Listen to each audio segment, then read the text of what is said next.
Ace is a place with the helpful hardware, folks. I got my Christmas lights out. They're a huge, tangled, non-working mess. I showed Dominic our LED light sets. They last longer than traditional lights, and they're on a reel, so they're easier to handle. Ace is a place that knows nothing takes the joy out of Christmas like untangling lights that don't even light.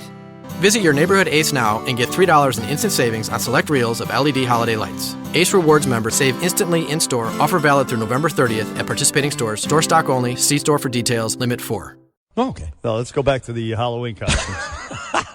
Hey, when you were a kid, first of all, back in the when I was a kid on Halloween, it wasn't all about trick-or-treating. It wasn't? No. See, that's all it was for me. It was initially maybe when you were like 9, but by the time we were 13, it was about, we would put like chalk in a sock. Oh, come on. And then crush the chalk under a bus. And then you could swing that chalk and you could like put your name in the sidewalk. Or if you went trick-or-treating and somebody didn't answer the door, you smashed the door with a sock.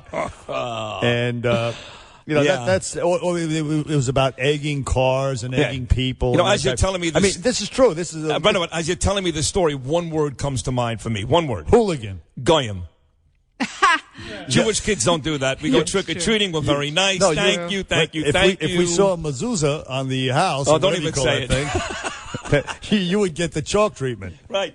Because you wouldn't. That was it. Because you wouldn't want a Twix bar or a bag of M&Ms from the Jews. You want $50 cash. But usually, you wouldn't open the door for us. so that was our.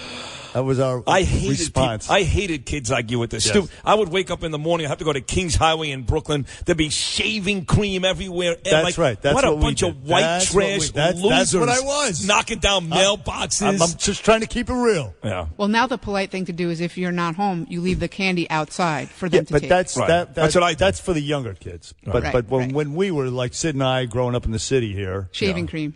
Brooklyn and the Bronx, respectively, and then me, Yonkers, a couple of years later. That's what we did. We were just little punks. What happened to you? Just horrific punks. You went from this kid that would egg people and the shaving cream, and not only that. One more, we would actually do this. Put dog feces in a paper bag and light it on fire. I swear to God. Right. I mean, it was hilarious, but it was just like, I mean, what kind of revolting. That's a great scene. It's from terrible. Hollywood Nights. It is terrible. So what happened that you went from this kid that did all these horrendous things on Halloween? I did a lot worse. You chased the Hasidim up the trees in the in Monticello. That's true. What happened? I didn't chase the Hasidim up the trees. Okay. But they were chasing me. When did you all of a sudden become what you are today, which is, and I mean this sincerely, this brilliant, upstanding, great guy? Well, I had an epiphany, and I'm not, what you said was way exaggerated. I'm not any of those things, but I'm not the hooligan that I once was.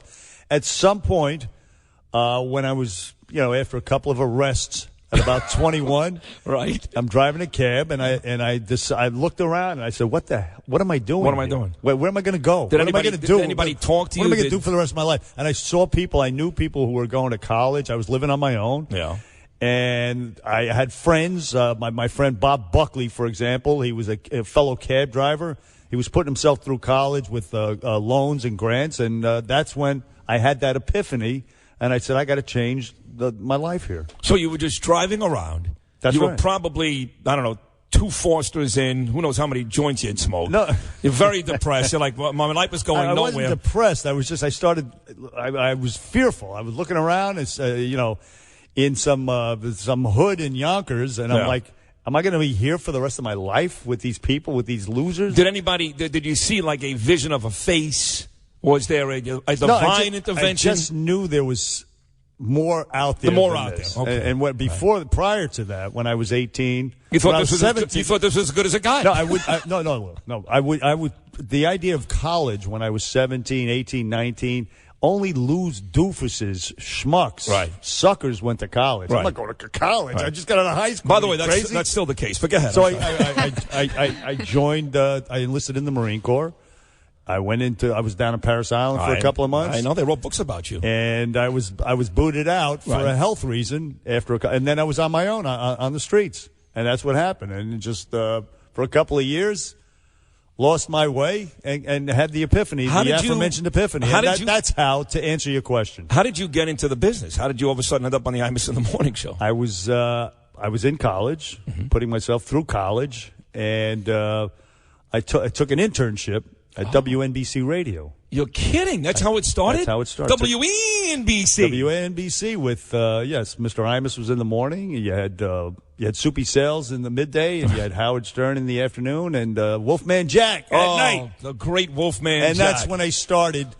That's how I got into it. I started mailing out T-shirts, and then Mr. Imus eventually hired me. And that was it. So I rode his coattails, much like Hillary rode Bill Clinton's coattails, to where I am to right stardom now. today. Was that guy Pig Vomit there when you He arrived? was there. Kevin Matheny was there. Yes, yes. So I was. So there you go. What the a anatomy story. of. It's a great story. And all because I started out with putting chalk in a sock on a bus, under a bus, crushing it up and smashing it on doors with mezuzahs.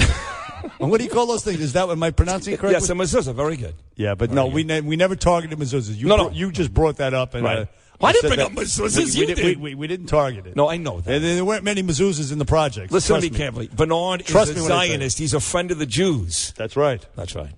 You know, when you beat the living daylights out of me during our fight back in 2003, I think I've told you this before, every one of my Jewish friends said, boy, that son of a bitch, he's an anti-Semite. I go, no.